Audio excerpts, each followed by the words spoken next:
Hi everyone, welcome back to my channel. कैसे हो आप सभी? आई एम श्योर कि आप सभी लोग ठीक होंगे। तो चलिए हम लोग आज का वीडियो स्टार्ट करते हैं। आज के वीडियो में हम लोग डिस्कस करने वाले हैं various behaviour disorder of children. बच्चों में जो अलग अलग टाइप के बिहेवियर डिसऑर्डर्स होते हैं उनके बारे में हम लोग डिस्कस करेंगे। 3 नंबर का क्वेश्चन है, बहुत ही ईजी और सिंपल वे में हम लोग डिस्कस करेंगे। ठीक है, प्रीवियस वीडियो में हमने इसकी डेफिनेशन डील कर ली थी। अब हम इस वीडियो में जो है इसके टाइप डिस्कस करेंगे। ठीक है, थोड़ा सा पहले देख लेते हैं कि बिहेवियर डिसऑर्डर क्या है, उसके बाद हम इसके टाइप्स डिस्कस करेंगे। ठीक है, तो बिहेवियर डिसऑर्डर क्या है? बिहेवियर डिसऑर्डर एक ऐसी कंडीशन है जहाँ पे चिल्ड्रंस की जो एक्शंस होते हैं या फिर चिल्ड्रन का जो बिहेवियर होता है वो नॉर्मल नहीं होता है। वो मतलब उनकी एज के अकॉर्डिंग नॉर्मल नहीं होता है, काफ़ी अलग होता है। मतलब काफ़ी ज़्यादा हम लोग देखते हैं कभी कभी बच्चे बहुत ज़्यादा डरे डरे होते हैं या फिर बहुत ज़्यादा लड़ाई वाले हो जाते हैं, बात नहीं सुनते हैं, बहुत ज़्यादा एग्रेसिव हो जाते हैं। और अगर यही सिम्टम्स बच्चों के लगातार चलते रहे तो हम ये आइडेंटिफाई कर सकते हैं कि बच्चों में कोई ना कोई बिहेवियर डिसऑर्डर है जिसके कारण उनका बिहेवियर इतना चेंज है। ठीक है, तो behavior disorder is a condition in children where their actions, emotions or social behavior are not normal for their age and create problems in learning, adjustment और daily life। यानी कि behavior disorder ऐसी condition है जहाँ पे ये childrens की जो actions होते हैं या फिर जो emotions होते हैं वो normal नहीं होते according to their age। और जो है और उनके जो behavior में changes आते हैं उनके कारण उनकी जो स्टडीज़ है, नॉर्मल एक्टिविटीज़ है, वो भी अफेक्ट होती है। ठीक है, तो देखते हैं हम लोग कौन कौन से वेरियस डिसऑर्डर है जो हमें बच्चों में देखने के लिए मिलते हैं। ठीक है, here are the various behaviour disorder in children. First is attention deficit hyper activity disorder. इसमें हमें जो है पढ़ के ही समझ में आ रहा है कि अटेंशन की कमी है, साथ ही साथ बच्चों में हाइपर एक्टिविटी भी देखी जाती है। हम लोग कभी कभी देखते हैं ना कि कोई कोई बच्चा बिल्कुल भी चीज़ों पे कंसंट्रेट नहीं रह पाता है, थोड़ी सी देर में यहाँ पे थोड़ी सी देर में वहाँ पे, और एकदम हाइपर एक्टिव रहता है।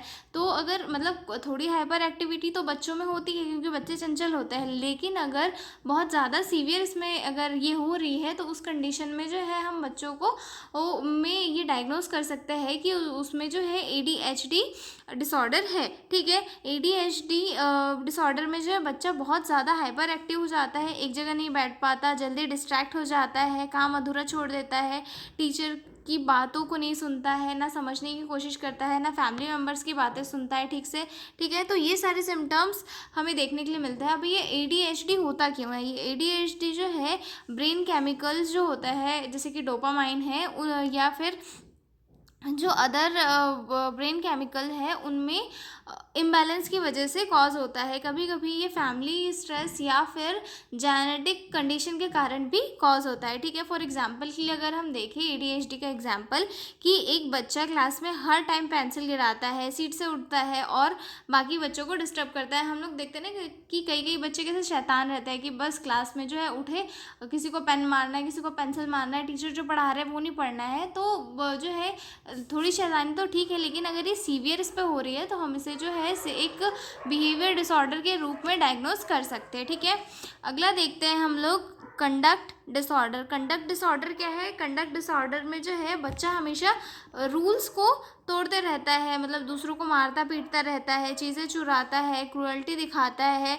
सोसाइटी के लिए हार्मफुल बिहेवियर करता है, मतलब अच्छे से बिहेव नहीं करता है, किसी को मार रहा है, पीट रहा है और या फिर अदर मतलब वायलेंस चीज़ें करता है, जिसके कारण जो है हाँ आसपास वालों को दिक्कत होती है। जैसे कि एग्जाम्पल के लिए क्लास में कोई बच्चे रहते हैं ना जो बहुत ज़्यादा लड़ाई करते हैं, लड़ाई करना, पड़ोसी की साइकिल चुरा लेना, साथ ही क्लासमेट्स को मारना पीटना, कॉपी पेन चुरा लेना, तो ये सारी आदतें जो है कंडक्ट डिसऑर्डर में देखने के लिए मिलती है। ठीक है, और ये होती क्यों है? पुअर पेरेंटिंग की वजह से, मतलब फैमिली का इन्वायरमेंट अगर अच्छा नहीं हो, अगर फैमिली में उसे कोई नेगलेक्ट कर रहा हो तो हो सकती है, या फिर घर में जो है डोमेस्टिक वायलेंस अगर वो देख रहा है, जैसे कि हम लोग देखते हैं ना घर में कभी कभी क्या होता है कि मदर और फादर के बीच में चीज़ें कॉम्प्लिकेटेड होगी तो बच्चे के ब्रेन पे भी असर पड़ता है। तो उस कारण से घर में वायलेंस देखने के कारण से बच्चे के दिमाग पे क्या होता है? असर पड़ता है और बच्चा भी वैसी हरकतें शो करने लगता है। ठीक है, तो ये हो गया हमारा कंडक्ट डिसऑर्डर। देन थर्ड आता है हमारा ऑपोजिशनल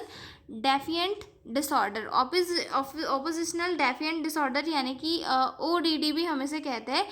ODD में क्या होता है, ये जो इसमें जो होता है, बच्चा हर बात पर आर्ग्यू करता है, गुस्सा करता है, बड़ों की बात नहीं मानता है, ज़िद करता है। जैसे कि हम किसी बच्चे को बोलते हैं ना कि एकदम नकचढ़े बच्चे होते हैं जो, जिनको बचपन से ही एकदम पैम्परिंग वाला ट्रीटमेंट मिला है, हम उन्हें बोलते हैं कि बच्चे आप जो है कुछ खा लो जो आपको मतलब जैसे बच्चे को कुछ पसंद नहीं है और हम उसे बोलेंगे कि तुम ये खा लो, तो बच्चा बोलेगा नहीं, मुझे नहीं खाना है, जैसे कि मुझे नहीं खाना है, मुझे होमवर्क नहीं करना है। तो ये सारी चीज़ें जो है बच्चों में धीरे धीरे आती है। और ये क्यों आती है, जैसे कि जो है फैमिली बहुत ही स्ट्रिक्ट होती है उनकी, कि भाई बच्चे ने जो कहा वो कर दिया, या फिर जो है केयरलेस होती है कि ठीक है बच्चे ने बोल दिया वो कर दिया। और फैमिली कॉन्फ्लिक्ट या फिर पेरेंटिंग ही उस बच्चे की उस वे में है कि बच्चे ने जो बोल दिया है वो होना ही है, और पेरेंट की बात बच्चा हमेशा नहीं सुनता है। तो बच्चे में जो है ऐसी चीज़ें धीरे धीरे डेवलप होते जाती है और एक टाइम के बाद ये डिसऑर्डर का रूप ले लेती है। ठीक है,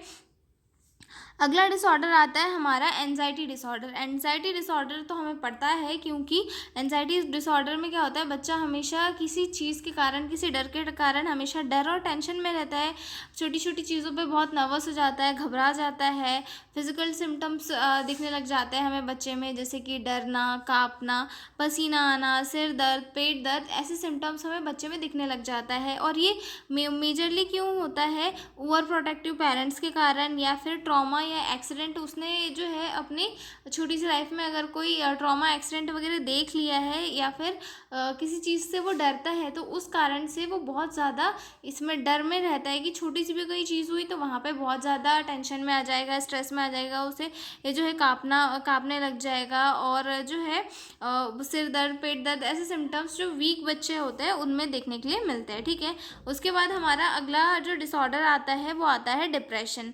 डिप्रेशन यानी कि बच्चा जो है हमेशा किसी चीज़ को लेकर उदास रहता है, चीज़ों से इंटरेस्ट खो देता है, नींद डिस्टर्ब रहती है उसकी, खाना कम खाता है, और बच्चे में हमेशा एनर्जी कम होती है, बच्चा लेथार्जी होता है। ठीक है, और ये क्यों होता है डिप्रेशन, या तो क्लास में अगर कोई उसे लगातार बुली कर रहा है तो उसका कारण से होता है, या फिर पेरेंटल कॉन्फ्लिक्ट हो तो हो जाता है, या फिर बच्चे का अगर कोई लव्ड वन पर्सन है, जैसे कि मम्मा हो गया, पापा हो गया, अगर उनकी डेथ हो जाती है तो उस कारण से बच्चे कैसे मायूस हो जाते हैं, तो उस कारण से बच्चे को डिप्रेशन आ जाता है। वो चीज़ों से अपना इंटरेस्ट खो बैठता है, उसका माइंड सिर्फ उसी चीज़ में लगा रहता है कि यार काश वो होता। कभी कभी हम लोग देखते हैं ना कि बच्चे का पेट कोई एनिमल हो गया और हम उसे ले जाते हैं, ठीक है, तो उसके बाद में बच्चा हमेशा सैड रहता है, मूवीज़ वगैरह में देखते हैं, तो वो बच्चों में जो है एक डिप्रेशन वाला डिसऑर्डर देखने के लिए मिलता है। ठीक है, उसके बाद जो है अगला आता है हमारा autism spectrum disorder. Autism spectrum disorder में क्या होता है, जो बच्चा होता है वो सोशल इंटरेक्शन में काफ़ी वीक होता है, दूसरों से आई कांटेक्ट नहीं कर पाता है, एक ही काम बार बार करता है, स्पीच डेली हो जाती है, मतलब हम लोग देखते हैं ना बहुत ज़्यादा शर्मीले बच्चे कैसे रहते हैं, बिल्कुल बात नहीं करते, और अगर किसी ने हाय हेलो बोला तो वहाँ पर भी वो कुछ नहीं बोलते। तो ऑटिज्म स्पेक्ट्रम डिसऑर्डर इसे कहा जाता है। ये जो है जेनेटिक कॉजेज़ की वजह से होता है कि अगर फैमिली मेम्बर में किसी को रहा हो उस कंडीशन में होता है, या फिर ब्रेन का डेवलपमेंट जो है वो स्लो है तो उस कंडीशन में हो सकता है। ठीक है,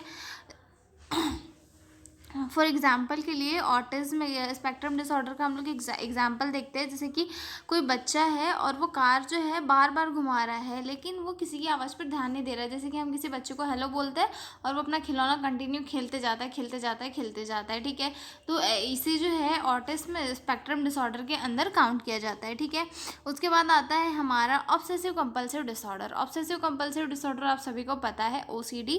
इसमें जो है बच्चे को किसी चीज़ों से मतलब किसी चीज़ों से फोबिया होता है, जिसके कारण वो बार बार कंपल्शंस करने लगता है, जैसे कि बार बार जम्स के डर से हाथ धोता है, या फिर जो है बार बार डोर लॉक करता है। तो ये जो है ब्रेन केमिस्ट्री में इम्बैलेंस के कारण, या फिर एनजाइटी है किसी चीज़ के स्ट्रेस के कारण जो है होता है। और बच्चों में मेजरली ये कब देखा जाता है कि अगर बच्चों को कोई सीवियर इन्फेक्शन हो गया हो, बच्चा बहुत दिन तक हॉस्पिटल में एडमिट रहा हो, और हॉस्पिटल में एडमिट ना होने के डर से बार बार बच्चे को ऑब्सेशंस होते हो कि मेरे हाथ गंदे हैं, मुझे फिर से बीमारी हो जाएगी। तो ये सारे ऑब्सेशन बच्चों में जो है किसी डर स्ट्रेस के कारण देखने के लिए मिलते हैं, या फिर वो किसी जेनेटिक फैक्टर के कारण भी मिल सकते हैं कि अगर फैमिली में किसी को रहा हो तो उस कारण से बच्चे में हो सकता है। ठीक है, उसके बाद हमारा अगला पॉइंट आता है फोबियास। फोबियास यानी कि जो है किसी चीज़ों से बच्चों को बहुत ज़्यादा डर लगना, इरिटेशन होना, जैसे कि बच्चों को अंधेरे से डर लगता है, कभी कभी क्या होता है पानी से डर लगता है, ठीक है, या फिर किसी जानवर से, या फिर एग्ज़ाम से छोटे बच्चों को डर लगता है कि एग्ज़ाम आ जाएगी, ओ माय गॉड एग्ज़ाम आ जाएगी। ठीक है, तो ये सारी जो चीज़ें हैं जिनसे बच्चों को बहुत ज़्यादा डर लगता है वैसे, ठीक है, जैसे कि बच्चे अंधेरे में अकेले नहीं जाते। ठीक है, तो ये कुछ टाइम तक ठीक होता है, लेकिन अगर ये सीवियर इसमें दिखाई देने लग जाता है तो इसे बिहेवियर डिसऑर्डर के अंदर इंक्लूड किया जाता है। ठीक है, अगला पॉइंट आता है हमारा इसमें सोमेटोफॉर्म डिसऑर्डर। सोमेटोफॉर्म डिसऑर्डर्स में क्या होता है, कन्वर्जन डिसऑर्डर भी जिसे कहा जाता है। इसमें क्या होता है, बच्चे को चलने में, बोलने में, देखने में प्रॉब्लम होती है, लेकिन कोई मेडिकल कॉज नहीं मिलता है। ये सारी चीज़ें जो है बच्चों में स्ट्रेस के कारण होती है। ठीक है, फॉर एग्जांपल के लिए एग्ज़ाम के दिन बच्चा अचानक बोलना बंद कर देता है, लेकिन उसके जो टेस्ट है वो नॉर्मल आते हैं। ठीक है, और ये क्यों होता है, बहुत ज़्यादा स्ट्रेस के कारण, इमोशनल कॉन्फ्लिक्ट के कारण, अटेंशन सीकिंग बिहेवियर, मतलब कि मुझे दूसरों का अटेंशन मिल जाएगा एग्ज़ाम से, मुझे एग्ज़ाम में अगर नंबर कम आएंगे तो मुझे डांटनी पड़ेगी। तो ये सारी चीज़ों के कारण जो है बच्चों में ऐसे एबनॉर्मल बिहेवियर देखने के लिए मिल जाते हैं। ठीक है, उसके बाद हमारा आता है न्यूरेसिस। न्यूरेसिस में जो है बेड वेटिंग यानी कि बिस्तर गीला कर देता है। बच्चा 5 साल की उम्र के बाद में अगर रात में बार बार बिस्तर गीला कर रहा है तो जो है उसमें भी एक बिहेवियर डिसऑर्डर के अंदर गिना जाता है उसे। ये क्यों होता है, अगर उसका जो ब्लैडर कंट्रोल हो गया, वो डिले अगर हो जाता है, उस कंडीशन में हो सकता है स्ट्रेस या फिर फैमिली हिस्ट्री के कारण हो सकता है। ठीक है, उसके बाद आता है इनकॉपरेसिस यानी कि सॉइलिंग यानी कि इसमें जो होता है बच्चा जो है बार बार कपड़ों में पॉटी वगैरह कर देता है जानबूझ के, या फिर बच्चों को कंट्रोल नहीं होता है उसकी वजह से। ठीक है, और ये जैसे फॉर एग्जांपल के लिए बच्चे को हम लोग देखते हैं, कभी कभी कोई एकदम गंदा बच्चा रहे तो वो ये सोचता है कि अगर मैंने यूनिफॉर्म में पॉटी कर दी तो मुझे स्कूल नहीं भेजेंगे। तो ये सारी चीज़ें जो बच्चे करते हैं ताकि उन्हें जो है उनके नापसंद आने वाले काम ना करने पड़े। ठीक है, और लेकिन अगर ये लगातार हो रहा है दैट मीन्स कि इसके पीछे जो है बिहेवियर डिसऑर्डर हो सकता है। ठीक है, उसके बाद अगला पॉइंट आता है स्पीच डिसऑर्डर्स। स्पीच डिसऑर्डर्स यानी कि बच्चों को जो है बोलने में दिक्कत होना, जैसे कि स्टैमरिंग यानी कि हकला के बोलना, म्यूटिज्म यानी कि बच्चा जो है बिल्कुल भी नहीं बोल पाता है। ठीक है, जैसे कि कुछ बच्चों को क्या होता है, टीचर से डर लगता है तो वो बहुत अटक अटक के बोलता है। तो ये सारी चीज़ें जो है बच्चों में हमें देखने के लिए मिलती है। उसके बाद हमारा अगला पॉइंट आता है ईटिंग डिसऑर्डर, जिसमें एनोरेक्सिया नर्वोसा और ब्लूमिना आते हैं। एनोरेक्सिया नर्वोसा में क्या करता है, बच्चा जो है खाना अवॉइड कर देता है और कमज़ोर हो जाता है, और जबकि खुद को मोटा समझता है। मतलब एनोरेक्सिया नर्वोसा ऐसी डिसीज़ होती है जिसमें कि बच्चा जो है अपने आप को सुंदर बनाने के लिए या फिर किसी चीज़ के डर के कारण, मोटा हो जाने के कारण जो है खाने को अवॉइड करता है, और जबकि कमज़ोर होता जाता है फिर भी वो अपने आप को मोटा समझता है कि अब मैं मोटा हो जाऊंगा, अच्छा नहीं दिखूंगा। तो ये सारे सिम्टम्स जो है बच्चों में दिखाई देने लगते हैं। ठीक है, और इसका ये क्यों होता है, क्योंकि बच्चे को जो है बॉडी इमेज या फिर पीयर प्रेशर या फिर लो स्टीम के कारण जो बच्चे पे प्रेशर बनता है और बच्चा ऐसी कंडीशन करने लग जाता है। ठीक है, और बुलिमिया क्या होता है कि बच्चे जो है ज़्यादा खाता है और फिर उल्टी कर देता है इस कंडीशन में। ठीक है, और फिर अगला पॉइंट आता है हमारा स्लीप डिसऑर्डर का। तो स्लीप डिसऑर्डर्स क्या होते हैं, स्लीप डिसऑर्डर में बच्चा जो है नींद में चिल्लाता है, चिल्लाकर उठ जाता है, या फिर जो है बच्चे को किसी चीज़ से डर लगता है तो उसे रात में उन चीज़ों से डर लगता है, जैसे कि हम लोग बोलते हैं ना कि बच्चा सो जाओ भूत आ जाएगा। तो अगर ये सीवियर इसमें हो रहा है तो मतलब उसे बिहेवियर डिसऑर्डर हो सकता है, हम इस चीज़ से रिकग्नाइज कर सकते हैं। ठीक है, एक और डिसऑर्डर होता है एडजस्टमेंट डिसऑर्डर, जिसमें बच्चा जो है नए माहौल में एडजस्ट नहीं कर पाता है, जैसे कि नया माहौल, नए स्कूल्स में अगर हम किसी बच्चे को डालें तो वहाँ पे वो एकदम से एडजस्ट नहीं कर पाता है। ठीक है, तो ये सारे जो डिसऑर्डर्स है वो ये बच्चों में हमें देखने के लिए मिलते हैं। ठीक है, इसी में हमारा अगला क्वेश्चन है कि 5 नंबर में पूछा गया था वो क्वेश्चन कि enlist any one in detail, तो हम वो भी देख लेते हैं। इसी के साथ हम लोग इसे भी डिस्कस कर लेते हैं। इसमें पूछा गया था डिस्क्राइब एनीवन इन डिटेल, और 5 नंबर में पूछा गया था, तो हम लोग जो है attention deficit hyper activity disorder को यानी कि ADHD को डिटेल में डिस्कस करेंगे। तो चलिए स्टार्ट करते हैं। तो सबसे पहले थोड़ा सा देख लेते हैं कि ADHD क्या है। ADHD के नाम से ही जो है ये शो करता है कि ये क्या है, यानी कि इसमें जो है प्रॉपर अटेंशन नहीं दे पाता है बच्चा, और हाइपर एक्टिविटी शो करता है किसी भी एक्टिविटी की तरफ। ठीक है, तो ADHD क्या है। ADHD एक न्यूरो डेवलपमेंटल डिसऑर्डर है जो बच्चों के चाइल्डहुड में स्टार्ट होकर उनकी एडोलसेंट तक कंटिन्यू हो सकता है, अगर इसका ट्रीटमेंट या फिर इसके लिए प्रॉपर जो भी इंटरवेंशन है अगर वो नहीं किए गए तो जो है ये एडोलसेंट तक भी रह सकता है, और मे बी ये सीवियर डिसीज़ भी कॉज कर सकता है। ठीक है, तो हम लोग इसे देखते हैं इंट्रोडक्शन से। ADHD is one of the most common behavioral and developmental disorder in children। ADHD क्या है, एक बहुत ही कॉमन बिहेवियरल और डेवलपमेंटल डिसऑर्डर है जो बच्चों में देखा जाता है। ठीक है, it is usually start in early childhood and can continue into adolescence, और ये जो है अर्ली चाइल्डहुड से स्टार्ट होकर एडोलसेंस तक की एज तक रह सकता है। The child show difficulty in attention, excessive activity and impulsive behaviour. और ADHD के कारण क्या है, बच्चे बहुत ज़्यादा हाइपर एक्टिविटी शो करते हैं, अपना अटेंशन किसी भी एक पर्टिकुलर चीज़ पर नहीं लगा पाते, और काफ़ी impulsive behaviour. ADHD is a persistent pattern of inattention and or hyperactivity, impulsivity that interferes with functioning और डेवलपमेंट। यानी कि ADHD एक ऐसा परसिस्टेंट पैटर्न है जिसमें बच्चा जो है इनअटेंशन दिखाता है, यानी कि किसी भी एक पर्टिकुलर एक्टिविटी पे या एक पर्टिकुलर चीज़ पे वो कॉन्सेंट्रेट नहीं रह पाता है, हाइपर एक्टिविटी शो करता है, मतलब नॉर्मल से ज़्यादा एक्टिविटी करता है, और इम्पल्सिविटी शो करता है, जिसके कारण उसकी जो डेली फंक्शनिंग है या फिर उसकी जो डेवलपमेंट है बॉडी का वो प्रॉपर से नहीं हो पाता है। मतलब उसका जो नॉर्मल ग्रोथ है, नॉर्मल उसका जो डेवलपमेंट होना है या फिर उसकी जो फंक्शनिंग है वो प्रॉपर नहीं हो पाती है। ठीक है, आगे एक और डेफिनेशन देखते हैं हम लोग ADHD की। ADHD is a disorder where a child cannot concentrate properly, is interfere with functioning और development। ADHD एक ऐसा डिसऑर्डर है जहाँ पर चाइल्ड जो है अपने किसी भी पर्टिकुलर एक वर्क पर कॉन्सेंट्रेट नहीं कर पाता है, और जिसके कारण जो है उसकी फंक्शनिंग और डेवलपमेंट भी इंटरफेयर होता है, मतलब वो भी कम होता है। ठीक है,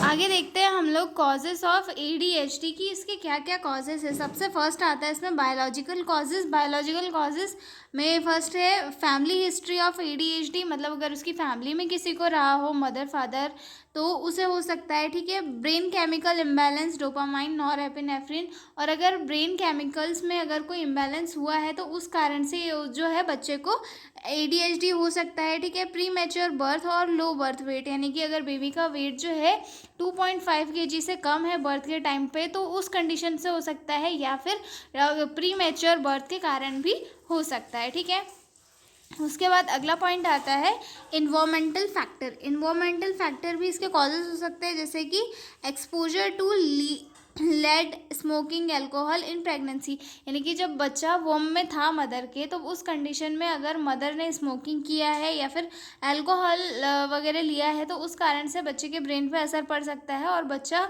का जो बिहेवियर है वो काफ़ी इरिटेट या फिर हाइपर एक्टिव हो सकता है। ठीक है, poor parenting, stressful home environment, और अगर घर का इन्वायरमेंट जो है काफ़ी पुअर है या फिर पेरेंटिंग अच्छी नहीं है, मदर फादर का जो बिहेवियर है वो सही नहीं है बच्चों के साथ, तो उस कंडीशन में जो है बच्चे के साथ ये इंसिडेंट्स हो सकते हैं। ठीक है, साइकोलॉजिकल फैक्टर्स क्या क्या है। साइकोलॉजिकल फैक्टर भी कंट्रीब्यूट करते हैं इसमें, जिसमें फर्स्ट आता है फैमिली कॉन्फ्लिक्ट। अगर फैमिली में कुछ स्ट्रेसफुल इवेंट चल रहे हैं या फिर फैमिली में किसी से बात नहीं बन रही है तो उस लोगों के बीच में अगर घर मदर फादर के बीच में मनमुटाव है या फिर अदर मेंबर्स के बीच में अगर मनमुटाव है तो उस कारण से अगर बच्चे के ब्रेन पे इफेक्ट पड़ रहा है तो उस कंडीशन के कारण भी जो है बच्चे में ADHD हो सकता है, ठीक है। Lake of discipline and structure, और अगर घर में कोई भी डिसिप्लिन मेंटेन नहीं है या फिर फैमिली स्ट्रक्चर्ड नहीं है तो उस कंडीशन में भी जो है बच्चे को एडीएचडी हो सकता है, ठीक है। आगे देखते हैं हम इसके टाइप्स कि एडीएचडी के टाइप्स क्या क्या है। एडीएचडी की जो है मेन 3 टाइप होते हैं, inattentive type, hyper active impulsive type and combined type. जिसमें जो है इनअटेंटिव टाइप में क्या होता है, जो बच्चा है वो कॉन्सेंट्रेट बिल्कुल नहीं कर पाता है, ठीक है। Mainly difficulty in attention and concentration. For example, बच्चा होमवर्क शुरू करता है लेकिन 5 मिनट में ही भूल जाता है, मतलब बच्चे का जो कॉन्सेंट्रेशन है वो प्रॉपर एक जगह पे रह ही नहीं पाता है, ठीक है। वहीं पे सेकंड आता है hyper active impulsive type. Hyper active impulsive type में क्या होता है, बच्चा बहुत ही रेस्टलेस रहता है और जल्दी डिसीजन नहीं लेता है, ठीक है। मतलब इसमें जो बच्चा रेस्टलेस होता है और काफ़ी उसका इम्पल्सिव बिहेवियर दिखाई देने के लिए मिलता है। फॉर एग्जांपल के लिए बच्चा जो है बिना टर्नली आंसर बोल देता है। जैसे कि हम लोग क्लास में किसी से पूछते हैं ना कि सर ने पूछा जैसे कि बच्चों किडनी का साइज़ बताओ, तो वो बच्चा जो है बिना अपनी टर्न आए खुद से ही खड़े होकर बोल देगा, मतलब हाइपर एक्टिविटी शो करेगा, ठीक है। और एक आता है कंबाइंड टाइप। कंबाइंड टाइप में जो होता है दोनों सिम्टम्स साथ में रहते हैं, जो है एक तो एक बोथ साथ में रहते हैं, मतलब जो हाइपर एक्टिवनेस है और इन अटेंटिव मतलब इन अटेंशन वाला टाइप है, मतलब प्रॉपर अटेंशन नहीं दे पाना, वो दोनों एक साथ होते हैं। मतलब बच्चा अटेंशन भी नहीं दे पाता है, साथ में हाइपर एक्टिव सिम्टम्स भी उसके शो होते हैं, ठीक है। अगला देखते हैं साइन एंड सिम्टम्स। सबसे फर्स्ट आता है इसमें इन अटेंशन। बच्चा जो है काफ़ी लेस कंसंट्रेशन वाला होता है, यानी कि किसी एक चीज़ पर फोकस नहीं कर पाता है, इजीली डिस्ट्रैक्टेड होता है, डिफ़िकल्टी फॉलोइंग इंस्ट्रक्शन, मतलब किसी भी इंस्ट्रक्शन को प्रॉपरली फॉलो नहीं कर पाता, ठीक है। फॉरगेटफुल इन डेली एक्टिविटीज़ में काफ़ी चीज़ों को भूल जाता है, जैसे ब्रश करना भूल गया, हाथ धोना भूल गया, ठीक है। पुअर एकेडमिक परफॉर्मेंस, और उसकी जो एकेडमिक परफॉर्मेंस है वो भी काफ़ी पुअर होती है, ठीक है। देन सेकंड इसके आते हैं सेकंड टाइप के, जिसमें आता है हाइपर एक्टिविटी। हाइपर एक्टिविटी में फर्स्ट आता है इसका symptom fight getting, can not seat quickly. मतलब बच्चा जो है एक जगह पे कभी भी बैठ नहीं सकता, बहुत ज़्यादा बोलता है, टॉक एक्सेसिवली, ठीक है। Run about, climb and appropriate situation, यानी कि बच्चा जो है किसी भी एक टॉपिक पे रहता नहीं है, वो कहीं से भी चला जाता है, साथ में मतलब एक जो किसी भी सिचुएशन को देख के कुछ नहीं बोलता है, मतलब कोई भी एक्टिविटी कभी भी शो करने लग जाता है, ठीक है। देन थर्ड आता है इम्पल्सिविटी। इम्पल्सिविटी में जो है इरप्ट अदर्स, मतलब दूसरों के बीच में बातें जो है बीच में काटने लग जाता है, ठीक है। एक्ट विथआउट थिंकिंग, और मतलब किसी भी सोच के बिना हमेशा कुछ भी एक्ट कर देता है, मतलब एकदम साइको वाले जो सिम्टम्स होते हैं बच्चा शो करने लग जाता है, ठीक है। डिफ़िकल्टी वेटिंग फॉर टर्न, और अपनी जो टर्न होती है, जैसे कि कोई प्ले हो रहा है या फिर कोई भी कंपटीशन चल रहा है, तो वहाँ पे अपनी ये टर्न का बिना वेट किए वहाँ पर एक्टिव हो जाता है, वहाँ पर वर्क करने लग जाता है। तो ये सारे सिम्टम्स जो है एडीएचडी में देखने के लिए मिलते हैं, ठीक है। अगला पॉइंट आता है इसका डायग्नोसिस की, इसके डायग्नोसिस कैसे की जाती है, ठीक है। इसकी डायग्नोसिस के टाइम पे जो है पेरेंट्स और टीचर से इसकी हिस्ट्री ली जाती है, और फिर जो DSM-5 का जो क्राइटेरिया होता है उसके अकॉर्डिंग जो है मिनिमम 6 सिम्टम्स अगर प्रेजेंट है और लेस देन मतलब 6 मंथ तक अगर एक जैसे सिम्टम्स प्रेजेंट है बोथ एरियाज़ पे, स्कूल और अगर घर में दोनों जगह ऐसे सिम्टम्स प्रेजेंट है, तो बच्चे को डायग्नोस किया जाता है कि इसे ADHD है, और उस बेस पे उसका ट्रीटमेंट किया जाता है, ठीक है। अगला पॉइंट देखते हैं हम इसका मैनेजमेंट, ठीक है। मैनेजमेंट में सबसे फर्स्ट आता है मेडिकल ट्रीटमेंट, जिसमें सबसे फर्स्ट में देते हैं स्टिमुलेंट ड्रग्स और नॉन स्टिमुलेंट्स ड्रग दिए जाते हैं पेशेंट को, ठीक है। स्टिमुलेंट ड्रग में मिथाइल फेनिडेट और एम्फेटामाइन आता है। देन नॉन स्टिमुलेंट ड्रग में एटोमॉक्सेटिन आता है, ठीक है। उसके बाद पेशेंट को जो है बिहेवियरल थेरेपी दी जाती है, जिसमें कि पॉजिटिव रीइंफोर्समेंट यानी कि बच्चों को रिवॉर्ड के थ्रू दिया जाता है कि भाई तुमने बहुत अच्छा किया, तुमने चीज़ों के लिए वेट किया, तुमने यहाँ पे कम बोला। बच्चों को रिवॉर्ड दे के चीज़ों के लिए मनाया जाता है, ठीक है। स्ट्रक्चर्ड डेली रूटीन, बच्चों का जो डेली रूटीन है उसे स्ट्रक्चर्ड बना के उनकी लाइफ को चेंज किया जाता है, ठीक है। टाइम मैनेजमेंट स्किल्स सिखाकर बच्चों को सिखाया जाता है कि कैसे आपको अपनी लाइफ में टाइम को मैनेज करना है, अपनी टर्न की वेट करना है, हाइपर एक्टिव नहीं होना है, ये जो है डिसिप्लिन के साथ वर्क करना है। उसके साथ बच्चों के बिहेवियर में जो है धीरे धीरे चेंजेस आता है और बच्चा धीरे धीरे ठीक हो जाता है, ठीक है। उसके बाद जो अगला पॉइंट आता है हमारा पेरेंट गाइडेंस। पेरेंट गाइडेंस बच्चों के साथ डील करने में बहुत इंपॉर्टेंट होता है, क्योंकि अगर पेरेंट्स बच्चों के साथ अच्छे से डील करेंगे तभी जो बच्चा है उसकी कोई भी डिसीज़ को कवर किया जा सकता है या फिर ट्रीट किया जा सकता है, ठीक है। Educating parent about disorder, consistent rule and discipline, encourage and emotional support. और पेरेंट्स को हम ये कहेंगे कि आप अपने बच्चे को इमोशनल सपोर्ट दे, उसे जो है डिसिप्लिन मेंटेन करना सिखाए और रूल रेगुलेशन में रखे, ताकि बच्चा जो है आगे चल के सुधर सके, ठीक है। स्कूल बेस्ड मैनेजमेंट भी करना बहुत ज़रूरी है। स्कूल के टीचर्स को भी इन्फॉर्म करना बहुत ज़रूरी है related to disease condition. Special education support, short break during classes, clear instruction by teachers, ठीक है। तो ये सारे इंस्ट्रक्शंस थे जो स्कूल के लिए बहुत इंपॉर्टेंट है, ठीक है। तो ये था हमारा ADHD। आई एम श्योर कि आपको समझ में आ गया होगा। तो मिलते हैं हम लोग अगले वीडियो में एक नए क्वेश्चन के साथ। तब तक के लिए बाय बाय। PDF नोट्स चाहिए हो तो डिस्क्रिप्शन में मेरा मेल दिया हुआ है, उस पर कॉन्टैक्ट करके आप लोग PDF नोट्स ले सकते हो। तो मिलते हैं हम लोग अगले वीडियो में, तब तक के लिए बाय बाय।